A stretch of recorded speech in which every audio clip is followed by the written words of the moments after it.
Okay. Hi guys, welcome back to episode 14 of The Girls Who Cried Wolf. I'm Summer. I'm Laura. We are Said Girls. Today, our episode is on Romeo and Juliet and the history of literary adaptations in film. So we're going to look at a few adaptations of things. Romeo and Juliet Yeah. and also have a look at what filmed history is and what a literary adaptation is. Would you like to start off for us, Summer? Yeah, cool. So I think a good way to start is by saying there have been 50 direct adaptations of Romeo and Juliet.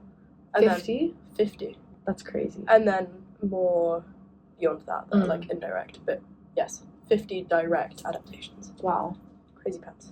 Cinematic as well. Oh, so, okay. Not even counting plays. But the sort of gist of this episode revolves around Derek Jarman's statement that filmed history is always a misinterpretation. And I think our central idea through this is that adaptation is always a translatory act. And it's not necessarily accidentally misinterpreted, but it's more of a translation. It's inherently a misinterpretation. Yeah, it has to be. It can't not be. I don't like the word misinterpretation. I like the word translation. Yeah, because that implies something accidental, I think. Yeah. And I don't think filmic adaptations tend to be. Yeah. So, shall we? Yes. Fab. Do you want to start? Shall I start? You go ahead. Okay.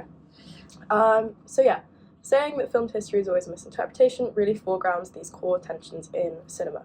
Is it impossible to reproduce a work of the past without reshaping it through the sentiments and aesthetics and technologies of the present?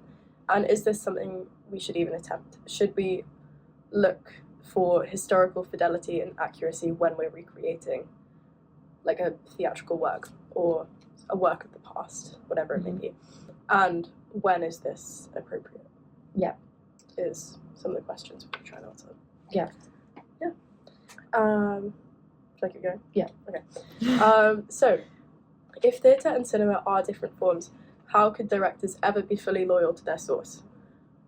Plays and films are completely different mediums, and there's no way to go around that. Accurate. It's like saying, I don't know, like you can't translate French into English exactly. Yeah. You always have to move words around. Lost in translation. Yeah, fantastic film. For example, Shakespeare's plays are vastly dominated by dialogue because he couldn't foresee cinema. How would he have done? So he doesn't really give very much cinematic instruction. It's all about the dialogue and the script. And he very much relies on the imaginative interpretation of his audience.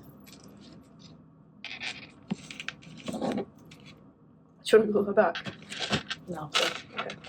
And then, Stephanie Zacharek suggests that Shakespeare was a writer whose work is so capacious and elastic that it can unfold countless interpretations and reinventions, winning over one generation after another with ease, which I think we very much see, given the fact there are cinematic interpretations, and there are 50 of them. Yeah, so that's quite a few. Just some points on what a film adaptation is and what it means in comparison to other mediums. So filmic adaptations must condense complex narratives, often requiring the removal of or merging of characters, subplots, or settings. So fans often become angry when important parts of novels are removed, and filmic adaptations are only results of popular books, so people have a very personal connection to the stories and care about them being close to the original text. Yeah. Internal thoughts and narration in books needs to be translated into visual or auditory storytelling. So this is dialogue, cinematography, and music. And it's extremely difficult to translate the complexities of writing into a visual field such as cinema. Sometimes the meaning of the story is lost throughout the change of medium. For example, the film Lolita, which is really only works as a text rather than a film, because 100%. The film inherently romanticizes Which film a child. Like either film, honestly. I agree. I think the Kubrick one is less bad at this. Yeah. But I think that in general, you can only have that complexity through writing. Because it's narrated by Humbert, isn't it? Yeah, and when you're reading it, you can be like, okay, like I'm reading something. When you're watching it, you feel immersed in that perspective, and you are sexualizing a child inherently. Yeah. And because the films are made so beautifully as well, which kind of diminishes the point of the original book. Yeah. I feel. Love the film, but but not the same. Do you want to do the next one? Yeah, so time constraints in films also force a lot of structural changes, such as altered pacing or reordered events. Because films are inherently, hour and a half, 2 hours long, kind of max, it's difficult to condense a narrative that may occur over days or months or years. Yeah. And directors have to reimagine in that sense. Yeah. Yeah. And then directors and screenwriters also bring their own interpretations, which can shift themes, tone, or character emphasis, and I think we'll see a lot of this in the adaptations we're talking about. So essentially, cinematic scripts are a rewriting of a text through a different lens, and this inherently changes the story. You can't really not. Yeah, and that's what we were saying about translation. It's like when you take something and you do it yourself, it is a translation of it. It's not necessarily reinterpretation because you're trying your best to tell the same story. It just inherently changes when it's in different hands. Yeah. And I'm sure even if Shakespeare, for example, were to make a cinematic adaptation of Romeo and Juliet, that story would have changed. Exactly. 100%. So it's not necessarily a director. Yeah. So a lot of directors, for example, use the authors as screenwriters. It's just about the change of medium that we want to emphasize, that is the translation here. Yeah. Visual style, casting, and production design strongly influence how audiences perceive characters originally imagined through the text. Reading and imagination are very subjective. Everyone visualizes differently, and it can be hard to accept a different view of something already solid in your head that is now considered canon. I did kind of feel that when I read Harry Potter, because I was like, this is not what I imagined them to look like in my head. When I watched the films, and it was kind of hard to be like, okay, this is what they look like. You know? Because you have your own interpretation of it. Exactly. Yeah. Yeah. So do you want to read that? Some adaptations prioritize faithfulness to the source material, while others focus on capturing its spirit rather than its details. This is something we're going to be looking at very closely, looking at the 1968 version of Romeo and Juliet and the 1996 version of Romeo and Juliet. Changes are often made to appeal to a wider or more modern audience. It's really important to remember that films are a different medium than books and therefore more costly to create, and economic constraints are prioritized, or economic motives are also prioritized within this. Fan expectations can shape creative choices and reactions to adaptations. In the modern age especially, fans are able to participate more and even change the production of the film. So with Sonic the Hedgehog, do you remember that? I never watched it. I've never watched it either, but basically everyone on Twitter got got really mad because the hedgehog looked terrible. He did. So they changed the hedgehog, and we can do that now, which I think is quite cool. And finally, successful adaptations work as standalone films, even for viewers unfamiliar with the book. Reimagining of Shakespearean stories in the 90s and 2000s, so things like 10 Things I Hate About You, She's the Man, prove that stories are universal and even introduce viewers to the new material. Old material, but a new material for them. So the first adaptation that we're going to talk about that Summer's going to take us through is West Side Story, which was, the film came out in 1961, and it was originally a musical before that. Cool. So West Side Story is a tragic musical adaptation of Romeo and Juliet, set in the 1950s New York, and it focuses on the rivalry between the white gang, the Jets, and Puerto Rico. Puerto Rican gang, the Sharks. So Tony, a former Jet, falls for Maria, sister of Shark leader Bernardo, leading to a forbidden romance that fuels gang violence, culminating in the deaths of Riff, Bernardo, and Tony. I can't speak. Continue. Okay. So in terms of some similarities to the original, Shakespeare and West Side Story both tell a tragic love story between two young people from rivaling groups. And the central conflict is driven by hatred and prejudice between those groups. So in the original, we've got the Montagues versus the Capulets, and then in West Side Story, we have the Jets versus the Sharks. Love is portrayed as something that's very intense, passionate, and impulsive. And the violence through the story escalates and directly leads to the tragic ending. And the death of the key characters acts as a warning about the destructive nature of hatred, just as is true in the original kind of thing. And then music and heightened emotion are very essential to the storytelling in both works. So you've got the poetry of Shakespeare and then the songs and dance in West Side Story. Yeah. Do you want to do differences? No, you do differences and I'll do the next one. Cool. So there are also a lot of differences between the two. So Romeo and Juliet is obviously set in Renaissance Verona in Italy, while West Side Story... Big up Italy. Big up Italy. While West Side Story is in 1950s New York. And there's also a difference in the cause of conflict. So in Shakespeare's play, the feud is inherited and unexplained. But in West Side Story, it's rooted in racism, immigration, and social tension. There's also a lot of differences in the characters. So Romeo and Juliet are replaced in West Side Story by Tony and Maria, and Mercutio and Tybalt become Riff and Bernardo, which I think is interesting that they choose to change the names. I like that they changed the names. Yeah. I think it shows that the story is universal. Yeah, very much so. But it's... What do you think?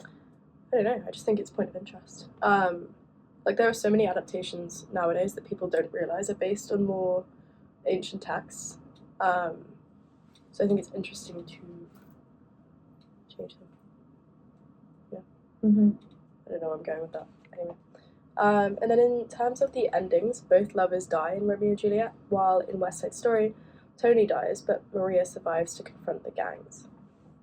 And there's also a very differing role of women. So Juliet is constrained by patriarchal expectations and family control, while Maria has more independence and a stronger voice in challenging violence, which, I think is more culturally palatable to a modern audience. Well, an audience of the 60s. Yeah, I mean, it is... She is feminist in a way of the 60s. Yeah. 50s and 60s. Juliet was a feminist in a way that you could be in the 50s, 90s, I suppose. Yeah, I agree. Yeah. I agree. I don't think that it's necessarily a thing about... I think they're both... Juliet is inherently... We're going to say inherently so much. Yeah. Well, I'm going to take a shot every time I say inherently. Yeah. Juliet is inherently a feminist character because she's so headstrong and she's going against her parents' wishes. Exactly. And that makes her inherently a feminist character. Yeah, I think. Yeah. But she also dies. So is that... Yeah, but in Shakespeare, women dying is their only freedom. Very true. Very true. Let's think about that one. Okay, and then in terms of the medium, the play relies on language, soliloquies, and poetry, while the film is able to use music, dance, cinematography, and visual symbolism, which wasn't really a privilege granted to early modern theatre. Yeah. It was a lot more about... And even if you go watch a imagination. Shakespearean play now, it's very, threadbare. It's very basic. It's all kind of revolves around dialogue. But which is itself very, linguistically... Yeah, exactly. How would you say... It's, it uses the language to present the surroundings. You don't feel there's that loss of description. It's very descriptive. Yeah, exactly. And I think I'll talk about that in the prologue of Baz Luhrmann's adaptation. But I think the overall message in Romeo and Juliet emphasises fate and impulsive youth, while in West Side Story there's a greater responsibility on society and social prejudice. Agreed. Yeah. Well, you wrote that. I did. That's what I think too. Patting myself on the back. So moving on to Romeo and Juliet, the 1968 version, my personal favorite. Yeah. I watched this before the Baz Luhrmann one, so but this is one I watched before I watched the Baz Luhrmann one, and the Baz Luhrmann one I think is the best book to film adaptation ever. That's quite a statement. Well, do you disagree? Tell me one that's better. 10 Things I Hate About You is really good. Yeah, but not in the same way, because Romeo and Juliet is... The essence is so the same, but everything about it is so different. Yeah. And that's why I love it so much. But this is a 68 version. Franco Zeffirelli, big up. Sorry? She's All That is also good. Yeah, but it's not the Baz Luhrmann. No, I know. It's Romeo and Juliet. Baz Luhrmann is fantastic. It's just not. I wrote an essay on it, I know. I wrote 3,000 words on... Well, I wrote an essay on Hamlet, and apparently I know nothing. Are we including that? I'm leaving this in. I'm really mad. I got an essay and it didn't get as good as I wanted, so I'm not happy. Yeah. Got an essay back. Anyways.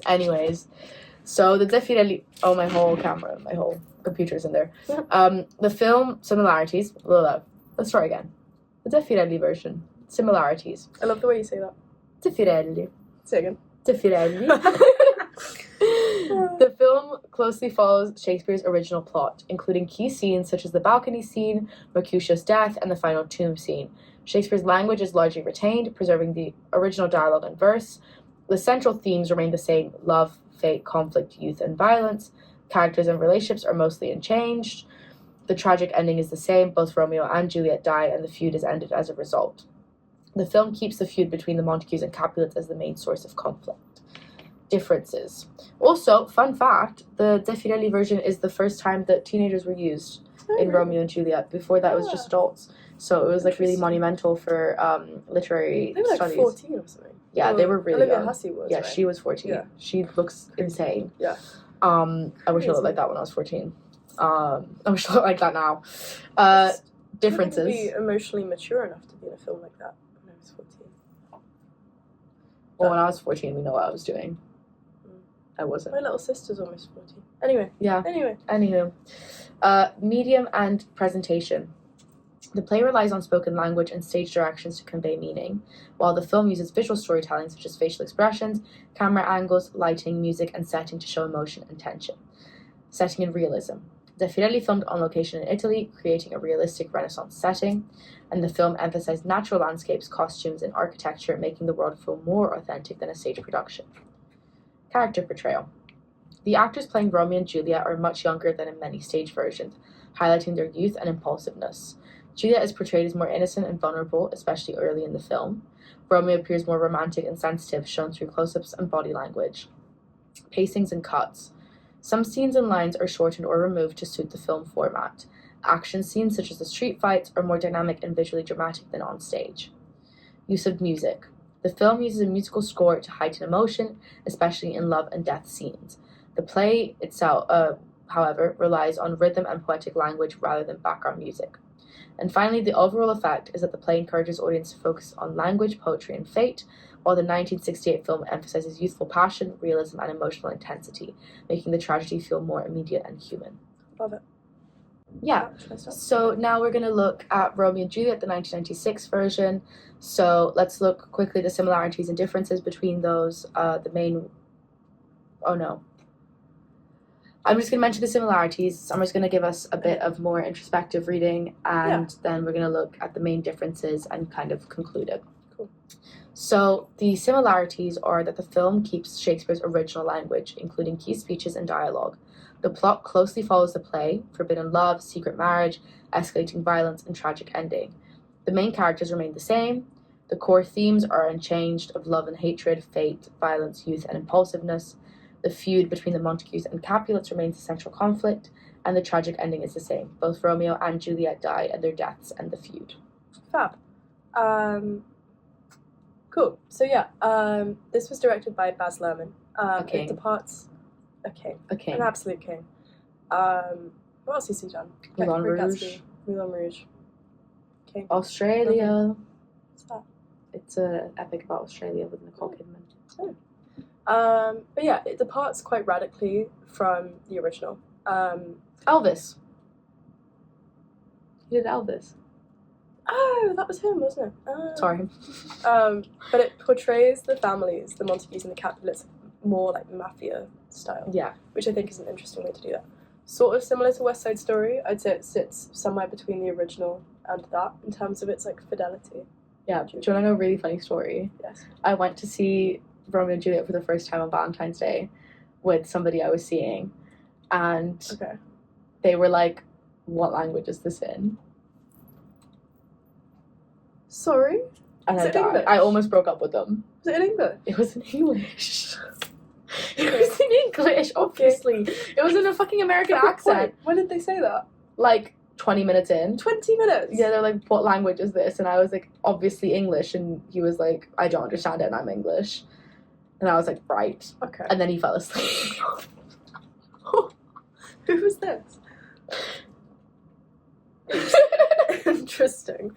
Okay, so I like him uncultured. If I may continue. I think many purists would argue that Luhrmann's reimaginings kind of constitute a complete failure of fidelity to the 16th century original. No. But I think there is also something to be said about misinterpretation being something both productive and unavoidable. and it functions as a means by which we can sustain the life and recognition of Shakespeare's work 400 years later. Laman's film, I don't think, misinterprets, because again, this would imply some sort of accident in his reimagining. It just reinterprets. Mm-hmm. So, yeah.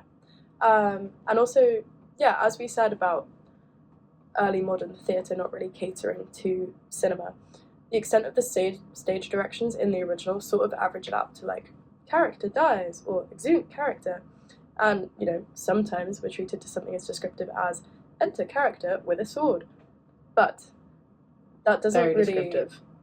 You can't fill out a film with that. No, because film is more visual than it is literary. And then, so while these omissions of formal detail aren't necessarily flaws of the script, they do just demand a lot of inference and construction on the part of the director. And so Shakespeare opens with a prologue delivered by this unnamed chorus. It's sort of just like a voice. It's a narrator outside of the world of the characters, something designed to situate the audience in the fictional context of Renaissance Verona through speech alone. So the first few lines of the play are two households, both alike in dignity, and fair Verona, where we lay our scene. And this is pretty much all of the establishment of the setting that we get. And it assumes that there is an audience willing to imagine Verona only through words. Cinema, however, demands specificity and visual immediacy, because above all else it's visual. So these gaps in the playtext, like the absence of a visually portrayed Verona, must be filled in the process of translating the work into film form. And I think misinterpretation is then more structural than it is accidental. Yeah. Perhaps. What now? I've got a lot here. Yeah, continue. Okay. Do you want to do any of it? No, go ahead. You wrote this. I'm not going to take credit for it. I don't care. Do you want to do the music bit? You'd like the music bit? Okay, I'll do the music bit. And I don't think Lerman necessarily erases Shakespeare's sentiments, he just intensifies them. And I would argue that he makes visible what Shakespeare's audiences would have imagined. And a bit that I noticed that I liked, for context, I wrote a coursework essay on this, so I watched it excellent coursework essay. I watched it very attentively. Well, in my opinion, it's excellent. Okay. But there's this shot where there's the inclusion of a sign that reads Globe Theatre on like a beach or something. I think it's Verona Beach. Yeah, it is. And then I think like the abandoned theatre he sits on. Yeah. And I think that works really well to iterate the film's self-awareness of its medium while also paying homage to its origin. Mm-hmm. And I don't think Lerman tries to make any claim on historical accuracy. He instead designs his work as an interpretive reconstruction, and he constantly calls the viewer to remember that what they are watching is still Shakespeare, but just contemporarily filtered. Yeah, I have no, it's just a genius adaptation to me. It's so good. It's just so really good. The thing I love the most is it's when... It's such a fun watch. Yeah. Even if you're not a Shakespeare person, it's fantastic. I love the part when they're on drugs and he meets her, and I'm that's just so funny. Yeah. Like, low-key, that can happen. I said something about that in my essay about how he takes some of the sentiments of Shakespeare's work and reimagines them. So, the line when Romeo is dying, he's like, their drugs are swift. Lerman takes that and then makes it, hallucinogenic drugs instead of death ones. Yeah. So. Yeah. Sorry, continue not to cut you off. No, that's me done. Looking at music, the film uses Radiohead, the Cardigans, alongside Mozart and more classical music. A.C. Sampson suggests that the bands the film featured were as 90s as a choker necklace and nailed young angst in a way that few have managed since. Given that Romeo and Juliet is principally preoccupied with teenage volatility and emotional excess, it would be reductive to call Lerman's use of contemporary music a superficial attempt at modernization. If the play centers around adolescence, isn't the film more enduring? What is wrong with me today? Enduringly effective if it adheres to present-day associations of adolescence. His soundtrack is a translational strategy, conveying the feelings of desire, alienation, and melancholy in a way he could reasonably expect to be immediately understood by audiences of the modern day. His soundtrack doesn't overwrite the language, it facilitates the very survival of the play's original preoccupations. Would you agree? Do you disagree? First of all, Hundo P agrees. Second of all, the only person who's as good as Baz Luhrmann in making soundtracks is Sofia Coppola. Yes, 100%. 100%. Lost in Translation, the shoegaze of it all. Virgin Suicides, High School Lover, Hello. Yeah. Priscilla. Fabulous. Priscilla's insane. The way she didn't use a single Elvis song. I know. I respect that so much. I'm actually rewatching that at the moment. You should. Yeah. But in, like, segments, which is weird. Okay. Anyway. Sorry, continue. And then, but yeah, he uses Radiohead, talk show host, fantastic song. The Cardigans, but he puts those alongside Mozart, which I respect, and I love that. Mm-hmm. And then in terms of costume, he deviates quite strongly from dressing his characters in period-appropriate clothing, and instead has them in, like, distinctly modern costuming.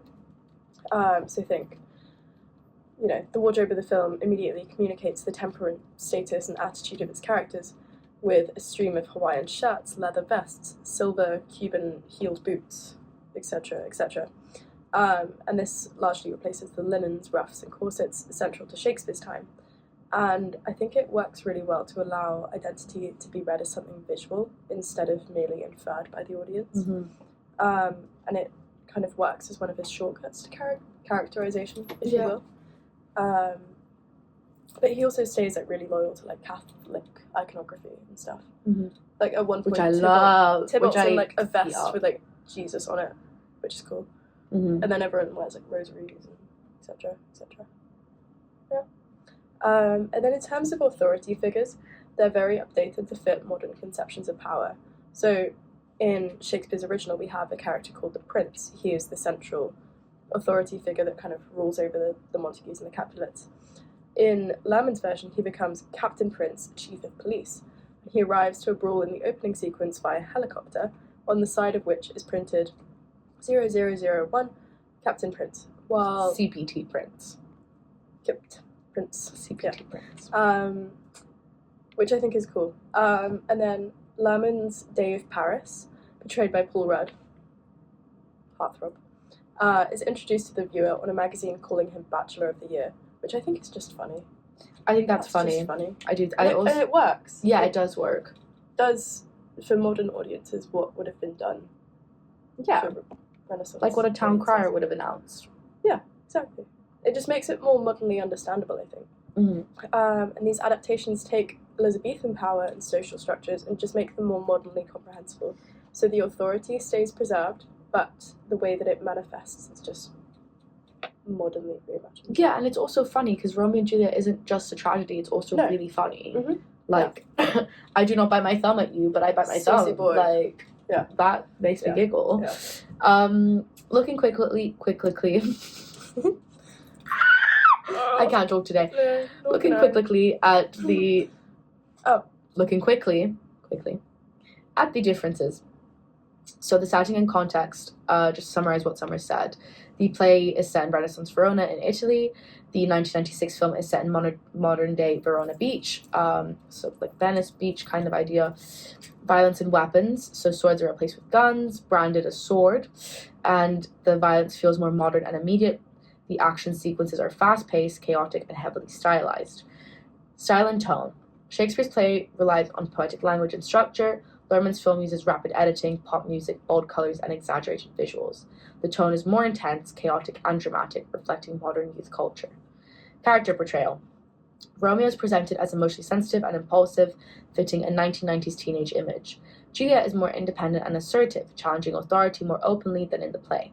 Mercutio is portrayed as flamboyant and rebellious, emphasizing themes of identity and excess. Use of media and symbolism. The prologue is delivered through a television news broadcast rather than a chorus. There's a lot of religious imagery, as you mentioned, crosses, angels, water, visually emphasized to reinforce themes of fate and sacrifice.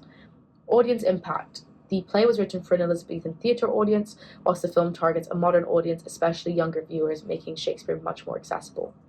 The overall message is that the play presents tragedies driven by fate and family loyalty, while the film highlights media influence, modern violence, and emotional chaos, while still blaming hatred and impulsiveness. Vibes. Now we've got our final film that we're looking at. Would you like to read out the synopsis and all of that good stuff? So now, we turn to the wonderful 2011 Reinterpretation. reinterpretation, Romeo and Juliet. One of the best. I thought you were looking at me because of the word. No, I'll get onto the word and what it means to me. What word? Romeo. You know how when I was in year 6 and I had to write a Romeo, and like a writing piece on Romeo and Juliet, and I accidentally wrote Romeo. Yes, I do know this. Mm-hmm. Yeah. How do you say that word? Romeo. Or... how do you say it? Oh, I've forgotten about this. How do you say it? No. How do I say it? No. Romeo. Yeah. Romeo. Okay.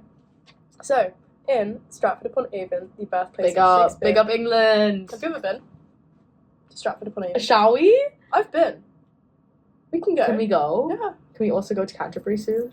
It has to be on a sunny day though, otherwise I feel like it's just not what you wanted to do. I want to go to Canterbury, and that's what I want it to be. I want to see where the tales were told. My current fixation is going to Seven Sisters, and I'm trying to convince everyone. So I've agreed to come to Seven Sisters with you. I'm just saying it's not sunny enough. Canterbury can be depressing because the Canterbury tales are low-key like medieval, and medieval things are depressing. They're low-key medieval. They're fully medieval, and medieval things are depressing. Okay. Sorry, continue with the gnomes. Anyway.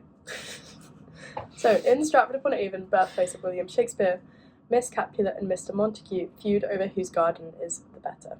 So, garden gnomes that decorate each neighbour's flower beds continue the rivalry when the humans aren't looking, and gnomes from the red gardens don't get along with those of the blue gardens. Then, Romeo, James McAvoy, didn't know he was Romeo. Wait until you see who's Juliet. Have a blue, and Juliet, Emily Blunt, the red, fall in love, Big up red. leaving many obstacles to overcome. That is insane. Why did I not know who voiced them? Oh, I didn't either. Oh, interesting. Until today. So, in terms of similarities, and also for context, Emily Blunt and James McAvoy, their characters fall in love. Yeah. Yeah. So. Yeah, it's basically the story of Romeo and Juliet, but with gnomes. Gnomes. I can't say gnomes. Gnomes. It's fantastic. Okay, so yeah.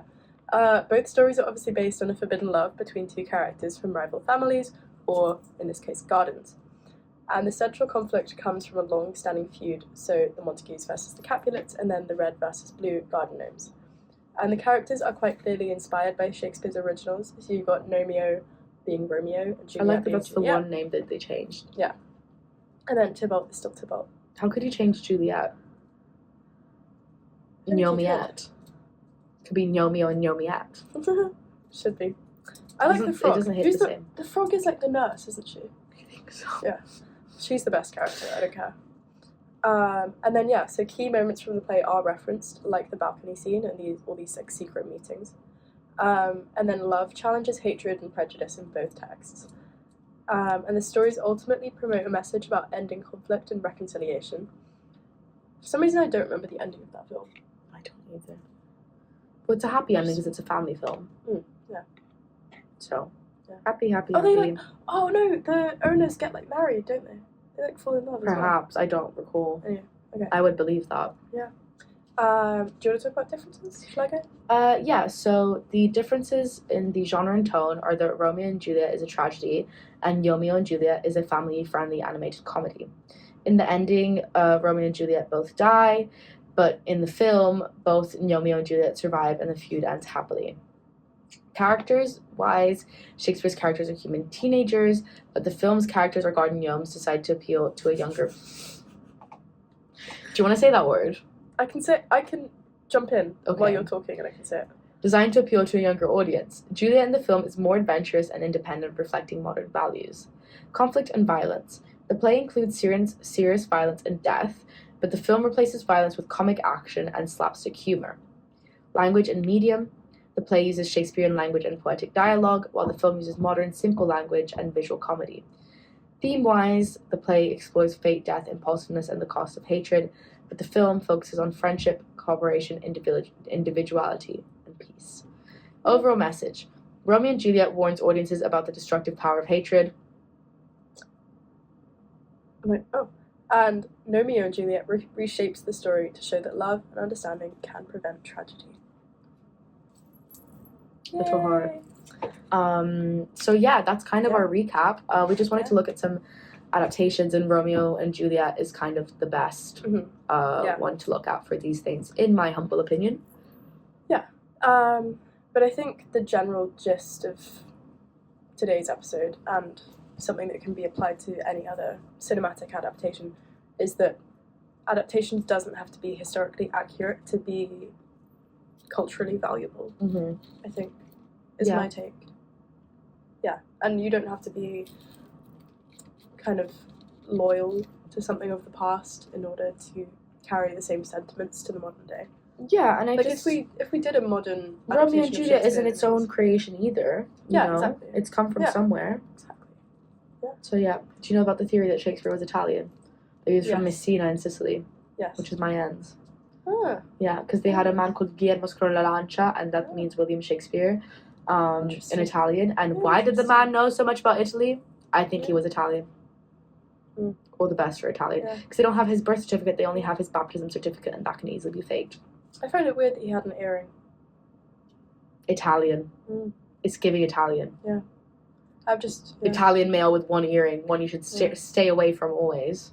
Yeah. But also a William Shakespeare. Or just any man with any earring. Or a Guillermo if you are so inclined. Yeah. No, I quite like an earring. Yeah. But it's the two earrings you need to watch out for. Yeah. I agree. Because that's like you chose to do that twice. Yeah. No, I like earrings on men. Okay. Yeah. I don't mind them. I don't like men in general, but if I had to, I'd prefer them with any kind of earring or nose ring. Okay. Oh, yeah. Fair. Even though nose ring is a bit impractical sometimes. I like an eyebrow. Yeah, I could fuck with an eyebrow. Yeah. I just like piercings. I'm quite... Yeah, fair. I would say I'm... No, would you say I'm heavily pierced? I don't believe so. Quite. Really? Yes. Yes.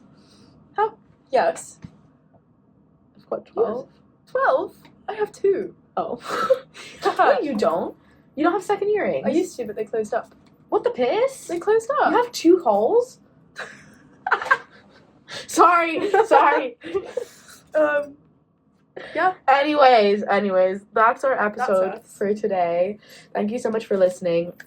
We are the Girls Who Cried Wolf. You can find us on our website, girlswhocriedwolfpod.com. We are now on YouTube, Girls Who Cried Wolf, Instagram, Girls Who Cried Wolf Pod, and if you'd like to send us an email, it's girlswhocriedwolf@gmail.com. We'd love to hear from you. Thank you so much for listening. We appreciate you so much, and we'll see you next week. Bye-bye. Yes.